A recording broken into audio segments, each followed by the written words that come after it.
Corner Radio Bisnis Pas FM. Halo mitra bisnis, kembali Nina Amelia bersama Anda untuk Tax Corner, menjawab pertanyaan Anda yang sudah dikirim ke redaksi pasfm.com. Dan kali ini pertanyaan datang dari Ibu Fiona di Jakarta. Pak Agus, saya ingin menanyakan apakah mungkin jika SP2DK baru diterbitkan setelah 3 tahun, jadi ada sebuah PT yang menerima SP2DK di tahun 2023 tentang selisih pembelian di SPT PPH Badan dengan SPT masa PPN-nya. Namun pembelian dan perolehan yang dimaksud sudah terjadi di tahun 2020. Dan apakah PT tersebut perlu dalam melakukan pembetulan SPT? Ibu Fiona di Jakarta, pertanyaan Anda akan dijawab oleh Bapak Agus Susantulihin, Tax Partner dari ATS Consulting. Jadi pada dasarnya pembetulan SPT itu adalah hak wajib pajak, ya, yang mana bisa dilakukan apabila pada saat wajib pajak mengisi SPT-nya, ya, melaporkan SPT-nya itu baik SPT masa maupun SPT tahunan terdapat kesalahan. Nah, pembetulan SPT ini pada dasarnya tujuannya adalah memberikan kesempatan kepada wajib pajak, ya, untuk membetulkan atau melengkapi, ya, lampiran atau laporan SPT, ya, yang mana yang sudah dilaporkan tadi. Nah, kita lihat aturannya dari mana? Aturannya itu kita lihat di pasal 8 ayat 1 di Undang-Undang KUP. Ya, di situ dijelaskan bahwa untuk wajib pajak dengan kemauan sendiri, ya, dapat membetulkan SPT dan dengan menyampaikan dengan syarat Direktur Jenderal Pajak belum melakukan tindakan pemeriksaan. Nah, kok kalau sudah dilakukan pemeriksaan, apakah masih boleh melakukan pembetulan SPT? Nah, jadi kalau kita lihat di aturannya itu di Undang-Undang pasal KUP pasal 8 ayat 1 di situ dijelaskan kalau untuk SPT pembetulannya sudah disampaikan, ya, itu kata kuncinya sepanjang belum dilakukan tindakan pemeriksaan oleh Direktur Jenderal Pajak. Nah, apabila sudah dilakukan tindakan pemeriksaan, maka hak wajib pajak untuk membetulkan SPT sudah tertutup. Nah, jadi untuk kapan saat mulainya tindakan pemeriksaan? Jadi pada saat surat pemerintah pemeriksaan itu sudah disampaikan ke wajib pajak. Nah, sedangkan kalau kita lihat aturan pembetulan SPT ini, ya, kita lihat batasannya kan nggak ada batasan, ya, mau berapa kali pun, mau 1 kali, 2 kali, sampai berkali-kali pun nggak masalah, ya, tidak diatur batasannya mau pembetulan SPT berapa kali. Nah, tapi yang perlu dicermati, ya, untuk pembetulan SPT apabila SPT-nya itu statusnya rugi atau memang SPT-nya itu terjadi kelebihan pajak sehingga menyebabkan terjadi kelebihan bayar pajak.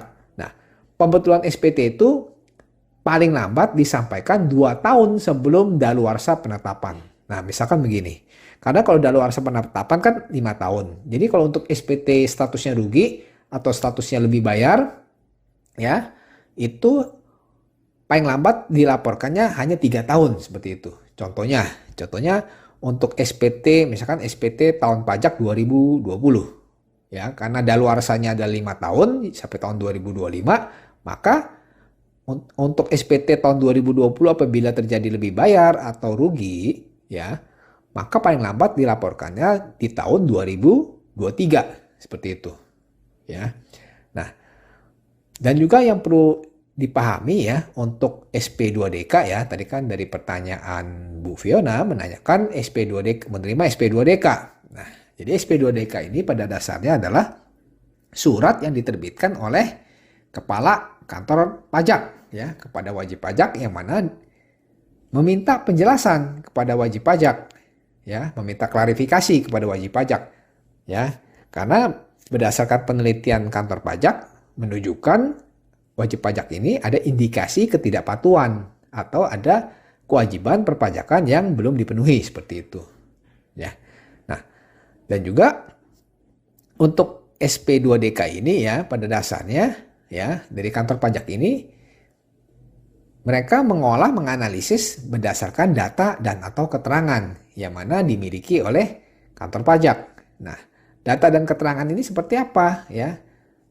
Nah, jadi data keterangan ini bisa diperoleh dari alat keterangan atau dari hasil kunjungan, ya, ke lokasi wajib pajak, atau berdasarkan dari data SPT yang disampaikan oleh wajib pajak atau data dari pihak lain. Nah, data pihak lain ini seperti apa? Misalkan data dari asosiasi ya, atau dari pihak lembaga atau pihak instansi. Ya, di situ akan dianalisis oleh pihak kantor pajak.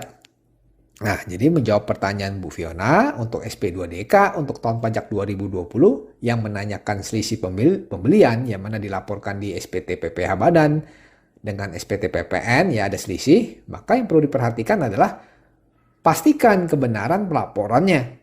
Ya, jadi harus diuji melalui dokumen faktur pajak pembelian. Nah, yang mana sudah dipungut oleh lawan transaksi. Nah, apabila terjadi selisih pembelian antara SPT tahunan dengan SPT PPN, ya selisih ini bisa terjadi karena apa? Ada kemungkinan ya selisih ini berasal dari pembelian dari pihak lawan transaksi Bu Fiona yang mana belum dikukuhkan sebagai PKP, ya otomatis pembelian di SPT tahunan PPh badannya lebih besar dibandingkan dengan SPT PPN. Atau bisa terjadi juga terdapat selisih beda waktu, ya beda waktu pencatatan antara pembelian yang dilaporkan di SPT PPN dengan di SPT PPh badan. Nah, jadi saran saya Bu Fiona bisa membuat ekualisasi ya antara data pembelian di SPT tahunan PPh dengan SPT masa PPN. Nah, jadi dirincikan tuh ya secara lengkap dan juga dilampiri bukti pendukungnya. Nah, misalkan terjadi memang ada selisih pembelian.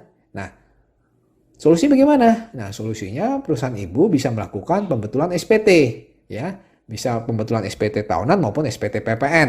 Nah, karena apa? Karena tahun pajak 2020 belum melewati masa daluarsa penetapan pajak. Karena apa? Karena daluarsa penetapan pajak untuk SPT tahun 2020 adalah 5 tahun. Jadi sampai tahun 2025 seperti itu. Oke, demikian saya Agus Santolihin. Semoga bermanfaat untuk Bu Fiona dan pendengar Pas FM. Demikian Agus Susanto Lihin, Tax Partner ATS Consulting dalam Tax Corner Radio Bisnis Pas FM. Jika Anda memiliki pertanyaan seputar pajak, email ke redaksi@pasfm.com.